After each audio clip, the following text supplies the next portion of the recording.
नमस्कार, आप देख रहे हैं न्यूज प्लस 21। मैं हूं आपके साथ ललिता चक्रधारी। इस वक्त की बड़ी खबर, धरना प्रदर्शन को लेकर बीजेपी ने मोर्चा खोल दिया है और यहां पे हमारे साथ सीधे अविनाश दुबे जुड़ चुके हैं। जी अविनाश। भारतीय जनता पार्टी के द्वारा जो है बड़े पैमाने पर इसमें हजारों की संख्या में जो है भारतीय जनता पार्टी के कार्यकर्ता, तमाम पूर्व मंत्री और विधायक समय यहाँ पर मौजूद है घड़ी चौक पे, और भूपेश बघेल के काले कानून के खिलाफ जो है लगातार यहाँ पर प्रदर्शन कर रहे हैं। पुलिस और भारतीय जनता पार्टी के कार्यकर्ताओं के बीच लगातार देखने को मिल रही है। बैरक जो लगाई गई, छावनी जो लगाई गई, उसको लगातार तोड़ने का प्रयास किया जा रहा है। हजारों की संख्या में यहाँ पर भारतीय जनता पार्टी के कार्यकर्ता मौजूद है, जो लगातार भूपेश बघेल के खिलाफ जो है, उनके वादा खिलाफी के खिलाफ लगातार जो है आवाज उठा रहे हैं, और पुलिस के साथ जो है लगातार उनकी झड़प जारी है। अब देखने वाली बात होगी कि क्या कुछ भारतीय जनता पार्टी यहाँ से जो है करके जाती है, और लगातार जो है पुलिस की तरफ से आह्वान किया जा रहा है कि आपको गिरफ्तार किया जा रहा है, गिरफ्तार किया जा रहा है। लेकिन जो देखने को मिल रहा है, क्योंकि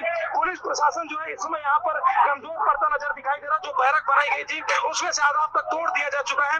लगातार जो है यहाँ पर पूर्व मंत्री और वर्तमान विधायक बृजमोहन अग्रवाल, तमाम कौशिक, तमाम नेता इस समय मौजूद हैं, और प्रदेश प्रवक्ता जो है संजय श्रीवास्तव भी यहाँ पर मौजूद है।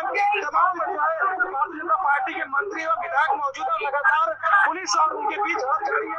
कार्यकर्ता लगातार जो है प्रयास कर रहे हैं कि पूरी तरीके से बैरक को तोड़कर मुख्यमंत्री आवास की ओर बढ़ा जाए। हालांकि पुलिस द्वारा अभी प्रयास किया जा रहा है इनको रोकने को।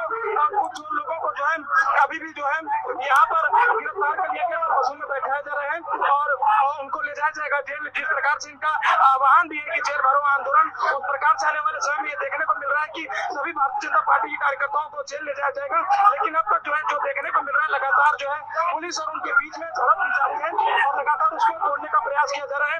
अब देखने वाली बात होगी कि आने वाले समय में क्या कुछ यहाँ पर देखने को मिलता है। कैमरामैन दिलीप सिन्हा के साथ अविनाश दुबे, रायपुर से।